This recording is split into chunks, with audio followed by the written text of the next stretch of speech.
Hello.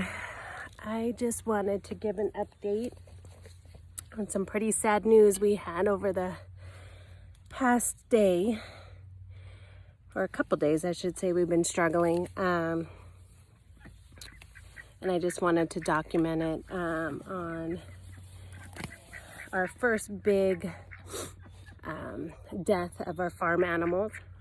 The kids have been in 4-H for the first time this year, probably starting in March. I guess their classes started, and they really want to start with cows, but we're telling them they have to go slowly and work their way up. So we've had chickens, and that led us to lots of ducks and turkeys, and now I have geese.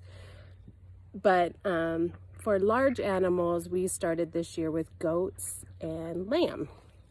And we learned a lot about goats being, which I thought was interesting, like the #1 meat product in the world. Obviously, not many of us in the United States eat a lot of goat, but it's very common in like Latin America and the Middle East.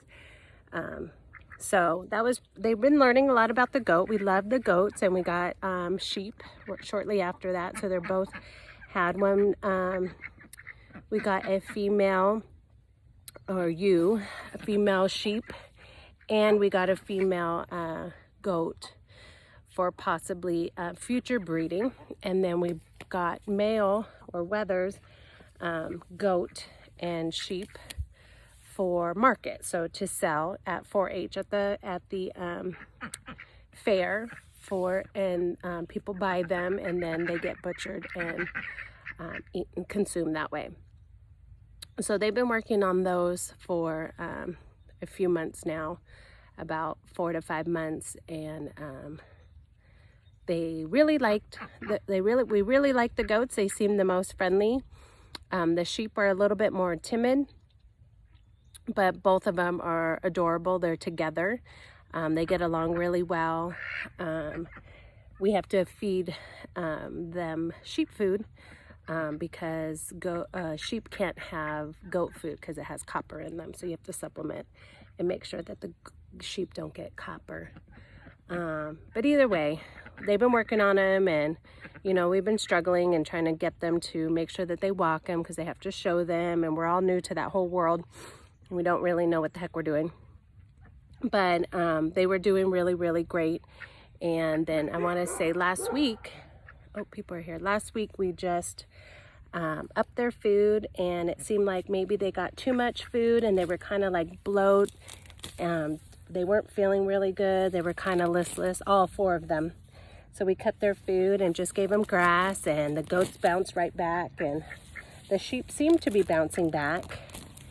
And then, sorry, I'm gardening at the same time. But then all of a sudden, the sheep were doing bad again. We had a really bad rain, and it got cold when we've been in like 85-degree weather.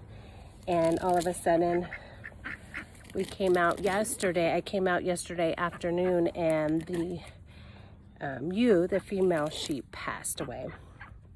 So the boys were really, really upset. And of course, my husband's not here, and my brother and his wife and their kids live with us. They just moved here to Montana, and so luckily we have them, but of course my brother's gone out of town for work. So it's just me and Natalie, my sister-in-law, and so we had to deal with it, and we were able to I have a son-in-law now, I could say, my son-in-law, Eric. They just got married a couple weeks ago. Came to our rescue. The boys were great. We got Drew on the tractor, and I had to figure out just even how to dispose of an animal because I didn't know how to do that.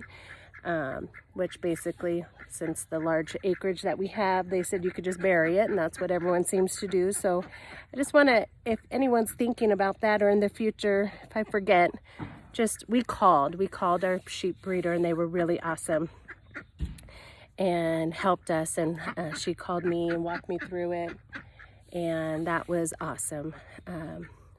She gave me a lot of advice and encouragement, and so we were able to dig a hole, and we got rid of the poor Lucy, our lamb, female lamb. And, you know, I don't think we're discouraged. I think we might still try in the future. But, I mean, a lot of people that I talked to, a lot of the breeders and our 4-H leader, all lost lambs this year, which is so sad, but comforting at the same time. And now we're trying to save Flash, who's the male ram. Because we're trying to use, he's being shown. The females weren't being shown because we were keeping them for breeding, but he's being shown for 4-H. So we're trying to take care of him. So today I had to run to the store and get penicillin. Now they think he has pneumonia because of all the weather changes. So I had to run and get penicillin, and then I had to call my husband and ask him how. I mean, I've never even done a needle, so how do you do the syringe? How do you pull it? Where do I put it? You know, do I stick it hard? Do I go slowly? All of that stuff, which was really scary. But I did it, and that was my first experience. And, you know, it's just kind of like having kids is what I was telling my breeder was, I feel like I have kids again, you know, just taking care of them and doing things that's totally out of your comfort zone. But you do because you love them and you want to protect them and keep them safe. So hopefully I'll keep everyone updated and he'll do good. He's just laying actually under the shade. He seems to be moving and eating and drinking. I gave him some vitamins as well. So hopefully that's good. And so that was our big loss, which was a big bummer. But we'll get through it. So it feels good just to be sitting here weeding. I'm weeding and pruning my tomato plants. My tomatoes are starting to grow. I don't know if anyone's ever pruned their tomato plants, but when you prune them, you see these shoots come out or suckers that come out in kind of like the armpit of the stem. You're supposed to pull those to get more fruit and to get better ventilation through there. I have to pin some of these up, but they're doing really, really great. These are just my black cherry tomatoes. Now that I've been able to weed a little bit more, it's getting better. We got a lot of rain, so anytime you get rain, oh, look at another little volunteer tomato plant. Then the weeds just grow like crazy right after the rain. So, and I usually pull off these stems all the way up to the top of the cover right there, just for good ventilation to keep the bugs from damaging, or water splashing and damaging the leaves. So it's good to keep them high up that way.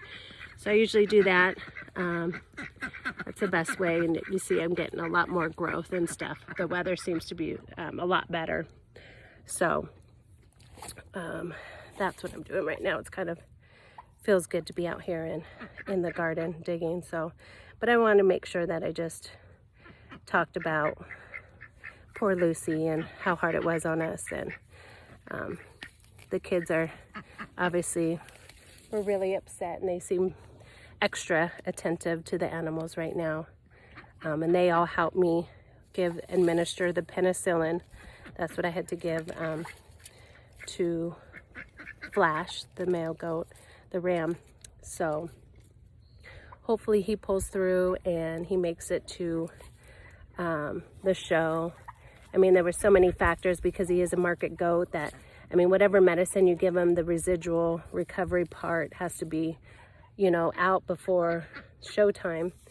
They can't have any of that when they're going to go to market and butcher them. They can't have any medicine in their system, so you have to research that, which we were way within the showtime. But there's so much stuff that you don't really think about, at least for us newbies. We don't know what the heck we're doing, but we're not scared, and we're trying everything and being very compassionate to the animals. I mean, I love them, and I love taking care of them. It's a lot of work, but it's also very rewarding and educational, not only for the kids, but for me as well. I love doing that, just like learning about the gardening and doing all of this. So I try to, I'm going to try to keep up more on my posts, because it's really just for hopefully future family and grandkids, and to maybe see how we started and how we improve and how we get better, and maybe they'll go through the same things in the future and they could see that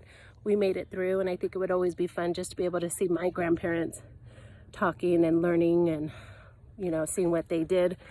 And hopefully it'll continue on. This is a new life for us living here in Montana, and we couldn't be more happier. So I look forward to sharing more of our farm life and all the animals. Oh, that was the other thing that was so sad. Then I get up this morning giving shots to Flash, running to the store, making sure that we can save him. And I go to feed my chickens, and then one of my roosters is laying in there not breathing or barely breathing. So I kid with my husband. I was so sad. I'm like, I'm gonna have to change my channel to farm animal killer. But I know this is just part of, you know, homestead life, and with all these animals, some are gonna survive and some won't. All we could do is give them the best that we can, and nature just seems to do what it's gonna do, and we gotta work with it. So anyway, so I just wanted to share that. Gave you a little bit of the tomatoes that we have. The peppers are doing good. My garden is doing much better. I just need to spend more time with it. You can hear my ducks. They're all hanging out here because I'm gardening, and I throw the weeds over there to them. So that's the best too. Always making sure that your animals, your ducks and chickens, are close to the garden, because they love to eat the weeds, and then you can use all of that for compost later. So it's pretty neat. But thanks for hanging out, and hopefully we'll have more good news and maybe some future new baby life in the future that we can share, and share with all the other stuff that's going on here. So thanks. Bye.